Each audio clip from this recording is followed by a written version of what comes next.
If you enjoy this episode of the Permaculture Podcast and would like more from the show, including directly influencing upcoming episodes, receiving announcements for upcoming video live streams, as well as a regular look behind the scenes, become a member of the podcast Patreon community today. For as little as $1 a month, you'll receive patron-exclusive posts and updates not available anywhere else. At just $5 a month, you'll receive those as well as early access to every new episode ad-free. Join now at patreon.com/permaculturepodcast. Only 10 weeks remain in the annual Summer to Fall fundraiser, and the show needs your help. Your direct donations during this campaign allow the podcast to thrive rather than subsist. Through this support, you can hear coverage of conferences and events, as well as interviews recorded in person and face-to-face. New for the coming year, this work expands to include video documentaries of permaculture people and projects. None of these can happen, however, without you. Donate now using Venmo at Permaculture Podcast, online at paypal.me/permaculturepodcast, or you can send something in the mail.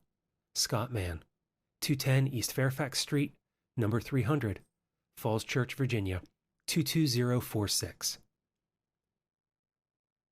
If you want to learn more about anything discussed in today's interview, have a question about permaculture, or would like to suggest a guest or topic for a future episode, you can contact me by calling or sending a text to 717-827-6266, or reach me by email, show@thepermaculturepodcast.com.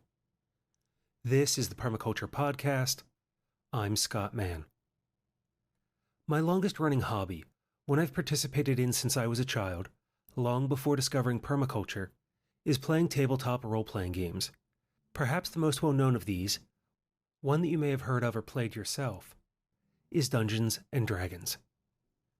Growing up hearing my family members tell stories, I experienced how they drew you in and spun a yarn, but it was at the gaming table where I learned to create collaborative tales with others and engage in oral storytelling of my own.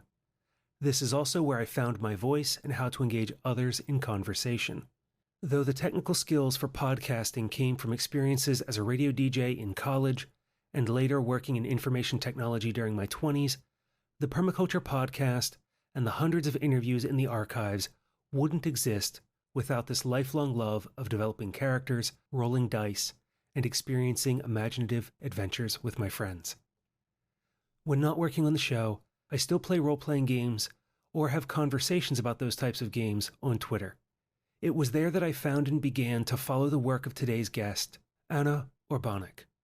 She is the author of Herbalist's Primer, a book designed as a gaming supplement with a broad appeal not only to gamers, but to anyone interested in plants, gardening, magic, or folklore.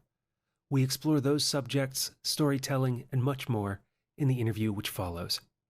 As usual for the show, we start with her sharing her background and how she came to write the book. I'll join you again after. I come from a very long line of gardeners and, let's say, low-key witches from all sides of my family. My mom is a botanist and my aunt is a pharmacist, for example, and they both have beautiful gardens. Just basically everybody in my family has a beautiful garden, save for me, because I'm the off child that went into books and not practical gardening, as it apparently happens. I'm technically a librarian, and I've always had a passion for the natural world, all kinds of environmental sciences, also mixing it a bit with green witchcraft. I very much wanted to be a witch when I was a small child, but kind of didn't work out, so I went into graphic design.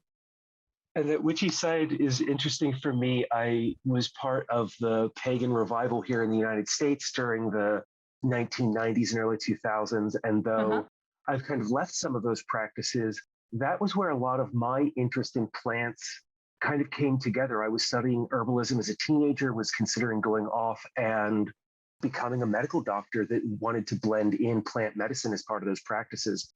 And yes, this happens so often for us that those paths diverge. I went into computer science and radio, but those like stories and lessons from those times really stuck with me.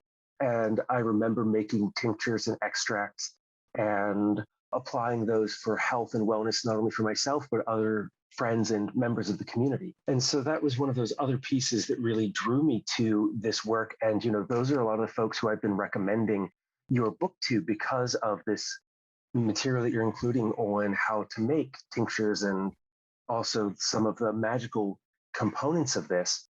And so I think about the way that having a knowledge and understanding of that can really connect us to the plants and the natural world because of the stories that we might tell, the spiritual aspects that resonate with us.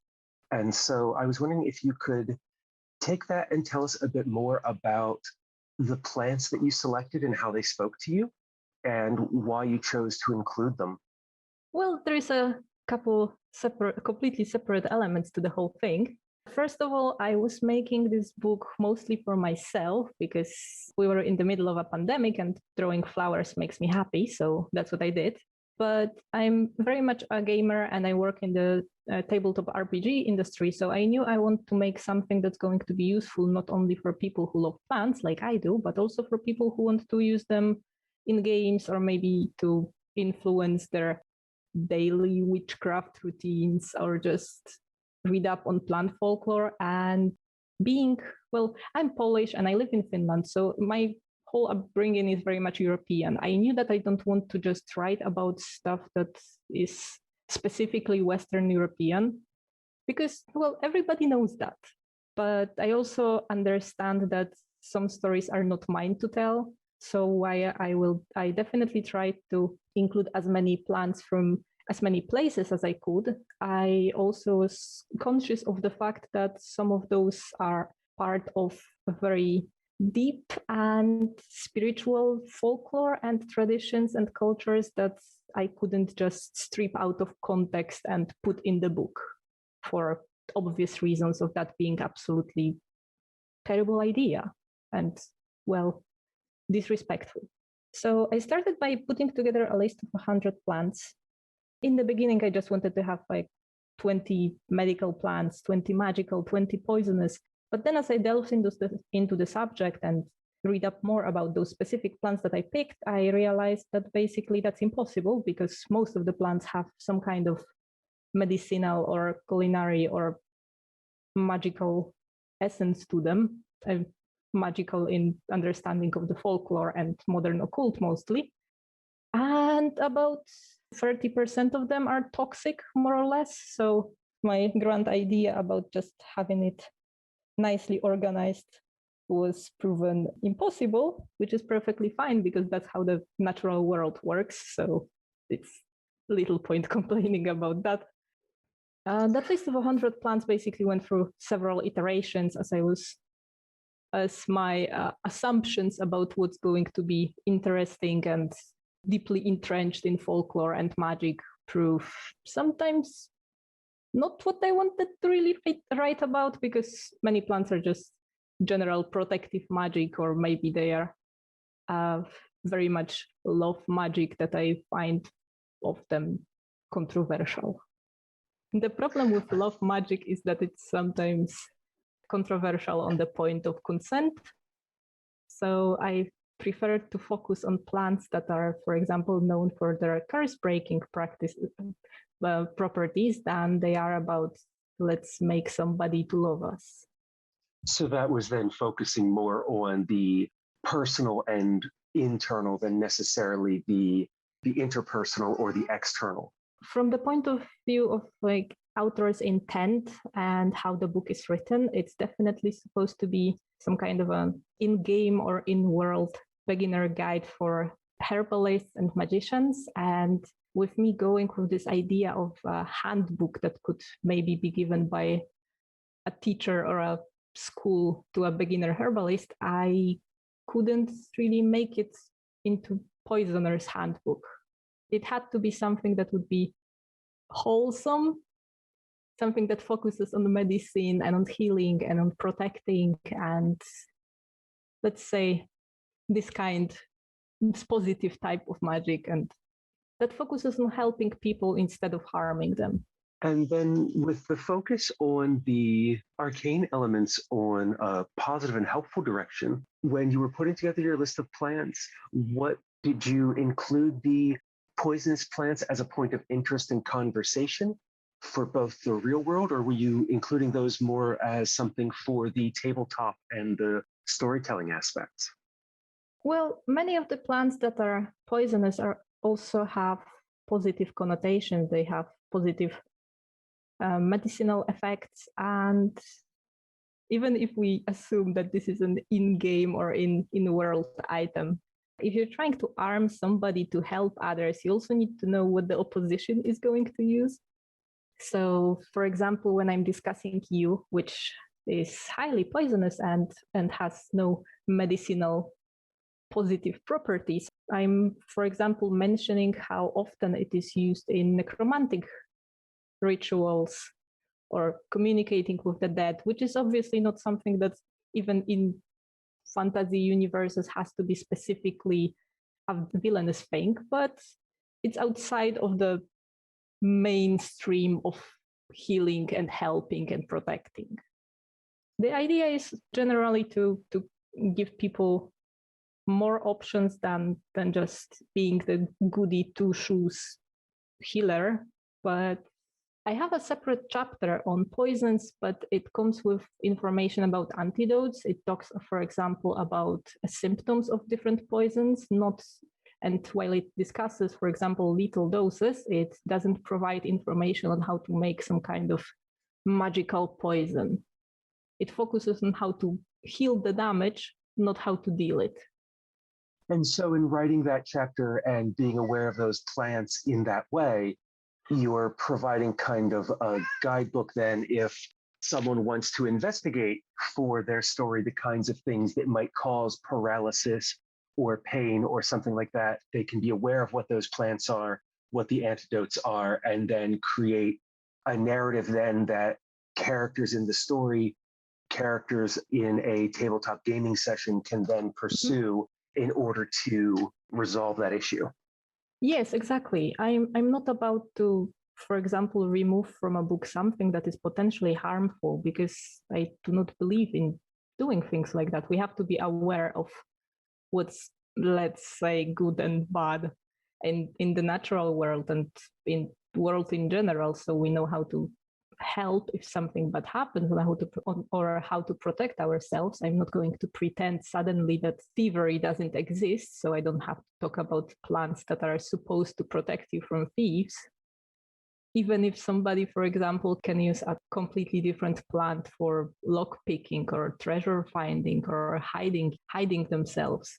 There's just often in natural worlds, everything's connected, and there's more than one aspect to a single plant and to a single spell or invocation or preparation. Everything depends on dosage quite often, like when you have foxglove and you have digitalis medicine. It very much depends on the dosage of it, whether it will help your heart or will it stop it. And that's one of those things I wanted to emulate in this book, that there is more to the whole thing than just separating between good and bad. Although there are obviously some things like compulsion spells or enchantments, enforcing feelings that are definitely on the worse side. So I'm putting a lot of information on how to protect yourself from those, how to protect yourself from magical influences, because as much as Charm Person, for example, is a very popular spell on the first level, I think, in Dungeons and Dragons, the moment you start thinking about magic affecting people's minds, everything becomes rather icky. And that's my problem with love potions, yes. That's where we started.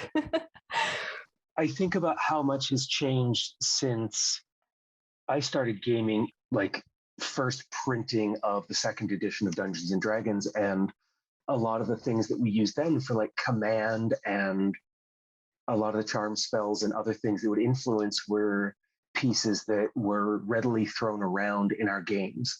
But now we have conversations about whether those are appropriate for use in our storytelling, and the way that like consent tools and other things have developed that have changed the way that we might look at those kinds of aspects of a game or even like I think about how much a trope the love potion is from, the hermit or the wise woman of the woods in a lot of stories that I grew up with in like modern fiction, and how we kind of, as our society has examined many of those ideas more, that there are conversations about those and that those tropes are not as widely used as they were, like I say, only just a few decades ago.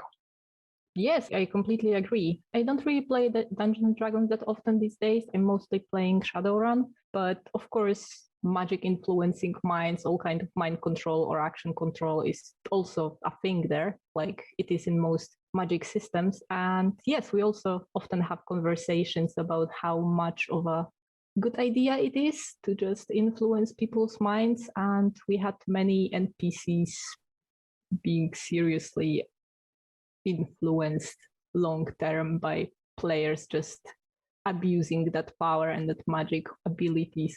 So that was rather dark, but it makes sense. We have to discuss those things. I actually have an introductory chapter about herbal magic in general. And this is one of the topics I'm discussing there, about how magic is based on intent, because obviously, even in folklore, all of those plants have multiple properties and they are sometimes contradictory, and it's not what the plant can inherently do, it's about what intent we charge it with, which makes basically all magic premeditated, in which case you really have to think about what you're doing. And the moment you start thinking about magic influencing minds or love spells or all kinds of destructive magic, if you don't have moral concerns, not necessarily objections, because that's something that already suggests the solution of your wondering. But if you don't have concerns and you don't think about it, then you probably should. Bringing us back around to consider the impacts of our actions, not only on ourselves, but also on others. Exactly. And it also brings us to another part that I have in my book, which is something I really try to express openly, is about our effect and our influence on the environment. A big part of this book is basically a botany guide. About 1/3 of each plant entry is basically botanical description and information about the habitat and cultivation of those plants and how to properly forage them and prepare. I did what I could to convey the idea of sustainable growth and permaculture, and also about the important role each of those plants has in the environment, whether as a companion plant or maybe providing seeds or other parts for animals to eat, or attracting pollinators and creating better soil, or mining minerals from the ground and providing it to the higher levels, to the topsoil. So I'm really trying to make this book something that's going to be more than just a list of magical plants with damage codes. As much as it is theoretically a gaming supplement, I really hope it's more. And it's going to motivate at least somebody to delve deeper into the subject and maybe learn something more and get inspired to put some of that love for plants and permaculture and sustainable growth into their lives. For those people who are gamers first and foremost, to introduce them further to the world of plants and gardening and sustainability, and perhaps deepen their knowledge of the folklore of these plants. And for the people who are gardeners and growers and permaculture practitioners, introduce them to the world of the magical elements of these plants, the cultural touchstones that they're a part of, and then in a different way, deepen our relationships with those plants and the way that they're used, not only in our garden, but perhaps in our community or in our medicine or in our religious or spiritual practices. Yes, definitely. This book is basically an amalgamation of all my special interests between medicine and pharmacology and plants and botany in general, and both computer gaming and tabletop gaming, and of course the occult, because that's been a constant in my life. I just want to share all those cool things within one book and have people who are just into part of those things to see what else is there and how else they can extend their interest. When I first saw some of your posts about it on Twitter, I think we followed each other now for a couple of months. I think so. And seeing that, I didn't know that you were writing the book that I always wanted to write. And that's where like all of this comes together in such an interesting way, because there is so much that is useful for anyone who is interested in these ideas. And calling it a primer is perfect because it does provide information about so many different aspects of plants. And when I saw it, I just thought that it's the perfect introduction for so many different aspects of the plant world in just an interesting, beautiful way. The illustrations are gorgeous. Thank you. I mean, it's a beautiful book at 360 pages. It's quite a volume with everything that you've included.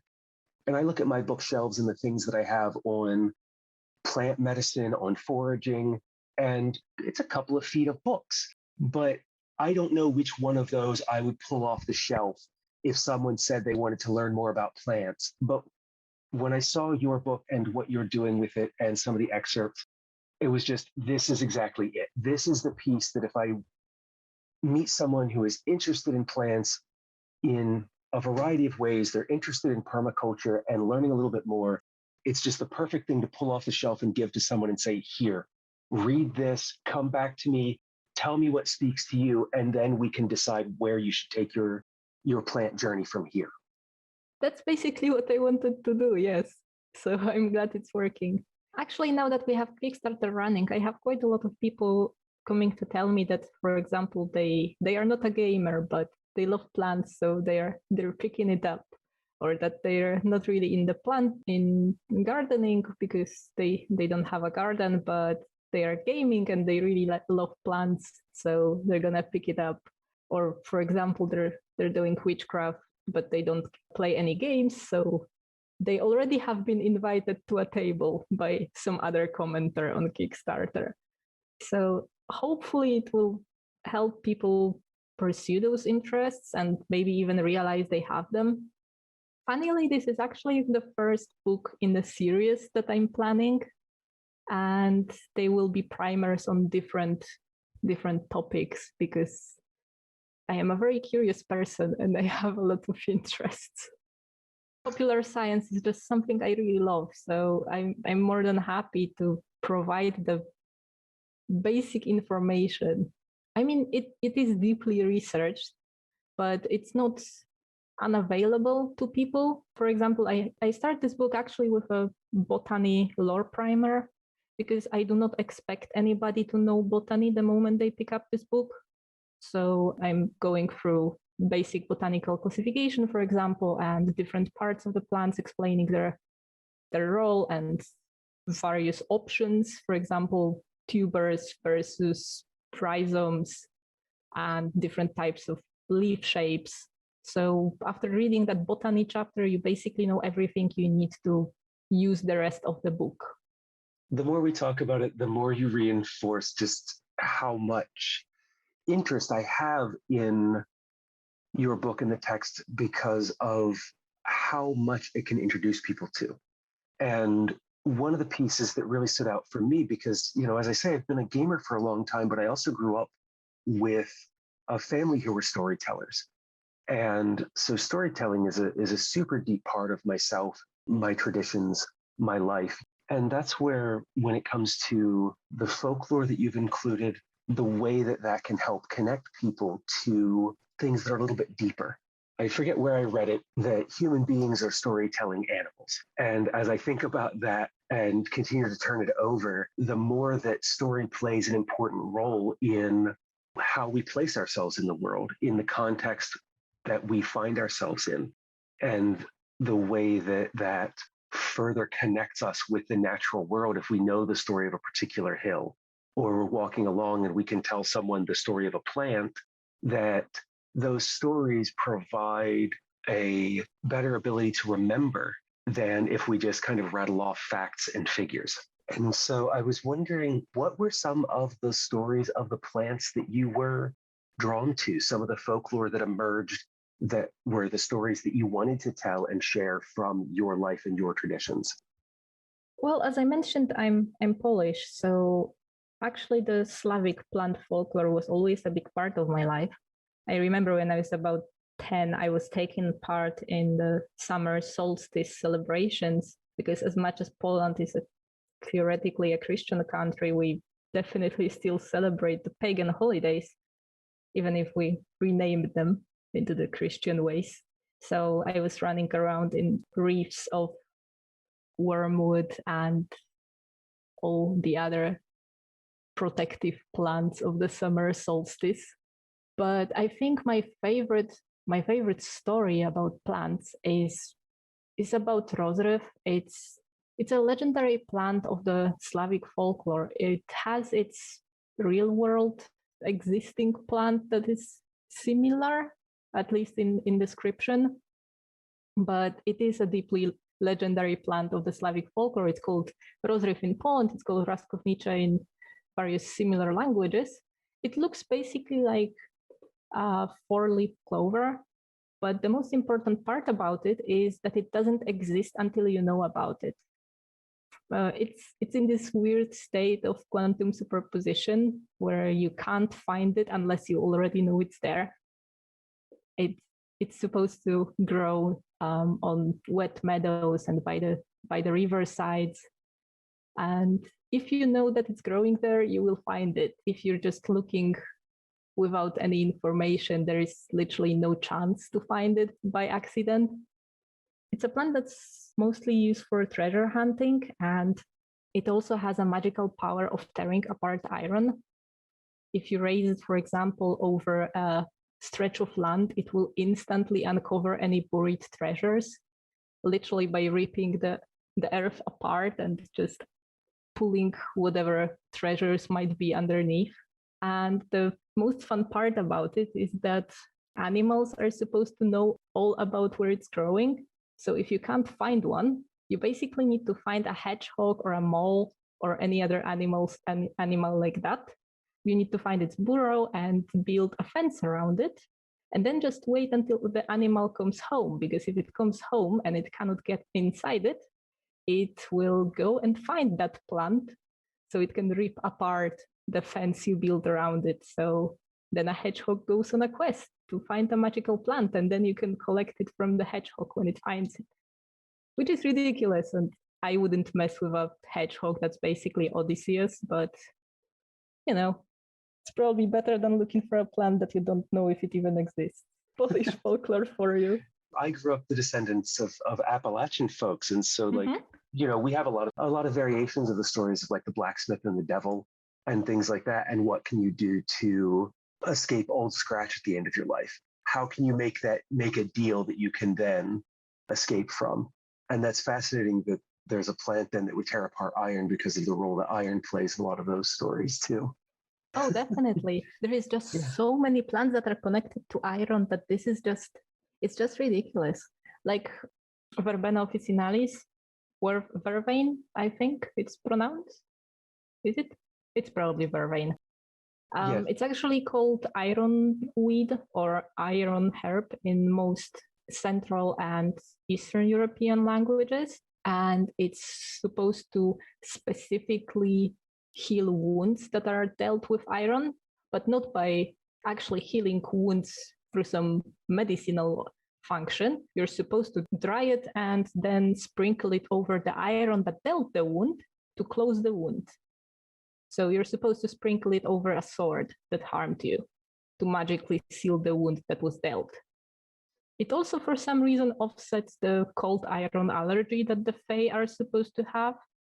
So if you see somebody carrying vervain around, it might be a Fae that's protecting themselves from cold iron. I don't know. It's an option.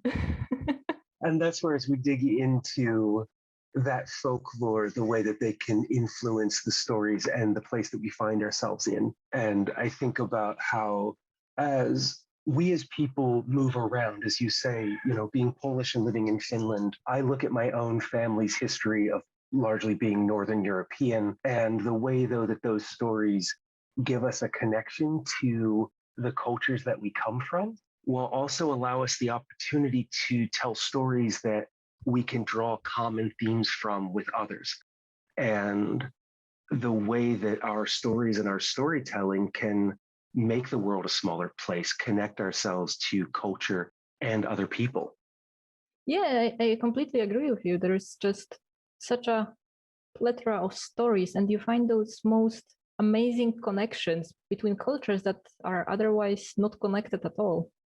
For example, oaks are basically in every single culture that I checked, because obviously I could not check all of them, but in every single I checked, they're not only connected to strength and vitality and power, because that's obviously from being an oak, but they are also a sacred tree to several more or less disconnected lightning or thunder deities, like from Thor and Perun and several other Slavic gods of thunder. Why are they connected to the oaks?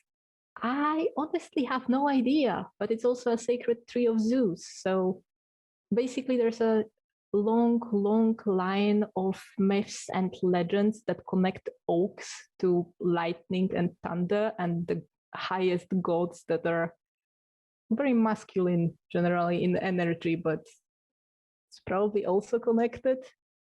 I just wish I had the time to delve that deeply into every single of those stories. I hope I will at some point, but that book has 100 plants in it, and I was working on it for over a year now.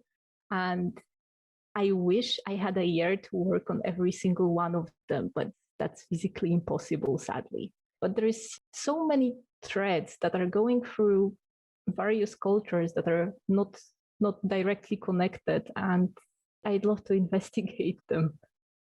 I can just imagine the journey as you were to explore something like oak deeper. How many other gods of place would you find, or spirits, or other pieces that would continue to move and fill in those different aspects that pull from and connect so many different cultures? Yeah. Yes, for example, like let's talk about witch hazel, which from the etymological point of view has nothing to do with witchcraft. Its name comes from Old English wicca, I suppose. I don't really speak Old English, meaning pliant, from general similarities to hazel as a completely different species. But the folk etymology has fully accepted the magical connotations of witch hazel, spreading them to other languages. For example, it's Zaubernuss, meaning magic nut in German. It has the exact same meaning in Finland. It's called oczar in Polish, which means enchant, like enchanted, just shortened. And it's also trollhassel in Swedish, meaning troll hazel. There is literally nothing witchcrafty about the name originally, but in folk etymology of basically every single country outside of Great Britain, outside of English, it already has this connection to witchcraft embedded in it. I mean, the nuts basically loudly crack open in the middle of the forest, so I suppose there might be a reason for those magical properties being assigned. But other than that, there is no connection, except there is. There is no explanation other than just people thought it's fun. And as those stories and connections developed, that now there is that association and there is this like energy that comes with that plant. Yeah. Definitely. You can't shake it. At this point, witch hazel is just something that you use for dowsing, finding water hidden underground and other kinds of divination, because at this point it is witch hazel, even though it was supposed only to be bendable or pliant. I don't think we can change it at this point. It's what it is. I think I could spend hours with you talking about these different aspects of plants and the folklore and the way the language around them and the names for them developed. I'm really looking forward to reading the book. But I was wondering, before we come to your final thoughts and close the interview, could you share with us a bit about the Kickstarter campaign, what you're including for like rewards and stretch goals? I know there's a digital copy of the book, there's a physical copy of the book. I haven't checked in the last day or so, but I think I saw that you've unlocked flashcards that will come with this. Could you share a bit more about what those rewards are and what people can expect? Of course, we have two reward tiers. We have a digital and a physical one, and it's going to be easier if I go for the physical. The digital version just contains all the digital versions. The physical gets physical and digital as well, so it's going to be easier that way. We have the book, which is 360 pages of a hardcover in 6 by 9 inches format, so it's slightly bigger than A5 for the people that deal with European sizes. Other than that, we have a PDF and also EPUB and MOBI versions because we want to make this book as accessible as it can be, which is why we're providing everybody with both PDF version, which is prepared for screen readers, but also with the Kindle and other ebook readers versions so people can change their fonts and make it bigger and easier to read. We are also including a digital and physical version of a poster, which is basically a visual guide, I'd say, to the plants. It has all 100 plants as miniature pictures with names and page numbers, so it's easy to pick something. If you're just after a white flower, it's easy to just pick a white flower without having to browse the whole book. And it's a quick reference in case you forget how something looks like, or you can roll on that as a random table, I suppose. The poster is basically foldable, so you can fold it and put it in the book. It's sturdy cardboard. It's not something that's going to get teared up. We are also providing everybody with a physical and or digital version of a Herbalist notebook, which is something that I personally love, not only because I made it. It's a notebook that you can fill yourself. It comes with empty plant spreads, like I have them in the book. So you can add your own plants, whichever you want. And the notebook comes spiral bound, which means that you can also glue plants. Well, you shouldn't really glue plants into herbiary, but never mind that. You can add dried plants to that and don't worry about the added bulk. You can make your own herbarium, I suppose. I'm also providing some short guidelines on how to collect plants in the wild and how to dry them properly and how to make your own herbarium. But the notebook also comes with space for putting together your own recipes, and it has some useful reference tables and quick reference information so you don't have to dig through the book. And we also have some empty pages with like bullet points for easy doodling and map making during the play. And there is also a lot of black and white illustrations that you can color. You can also color in the cover because why not? I like doodling. I'm one of those people that have to do something with their hands while playing a game because it keeps my mind focused on what's actually happening. And I wanted to make this for people who are like me. So that's that. We're also providing a digital version of it, so you're never going to run out of pages if you want to really make a big book of dried plants. So you can just print out however many you want. We are also going to release system neutral plant-based adventure, which is going to be about 24 pages, depending on how many pages it will be in the layout. And physical version is included in the physical pledge, and also we have digital version in both. So that's going to be that. We are also creating a digital deck with 100 adventure seeds, well, quest ideas, one for each of the plants that are included. So there's going to be, for example, a plot hook about aconite or werewolves or something that is inspired by the folklore around this specific plant. And yes, we also have the digital and physical version of the Herbalist flashcards, which is basically a deck of 100 reference cards on one side with a picture of the plant and on the other with a shortened version of its main culinary, poisonous, medicinal, and magical properties, plus some very basic description. So that's in the physical pledge for $40, yes. With everything you've shared, as I always like to end these conversations, do you have any final thoughts for the listeners?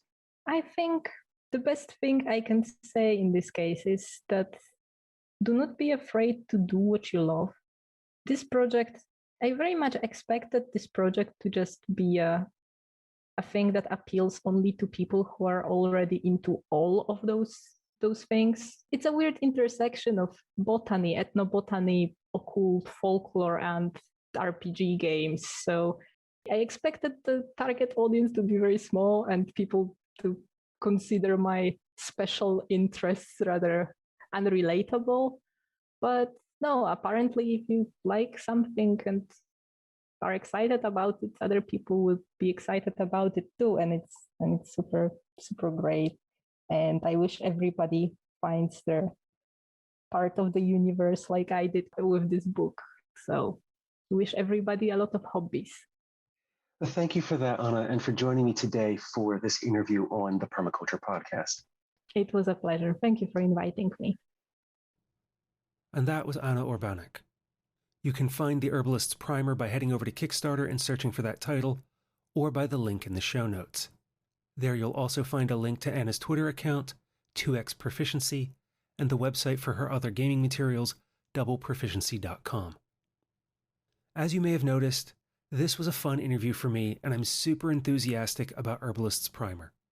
The book draws together these different interests into one place and invites people who might only know one or two of these areas to explore so many more. It also reminds me of something I heard many years ago about how to bring more people into permaculture. The response, which I believe came from David Holmgren, though I'm not certain at the moment, was that we approach people that are already looking over the fence. Maybe they don't want the whole design, but would love to learn to compost, save rainwater, or organize in their community. Reaching out to them and sharing books like Herbalist's Primer is one approach to blending what we love so much with the desires and interests of others. From here, the next interview is a conversation with Scott Gallant about permaculture in Central America and the global tropics. Until we meet again, spend your days playing games, telling stories, and taking care of Earth, yourself, and each other.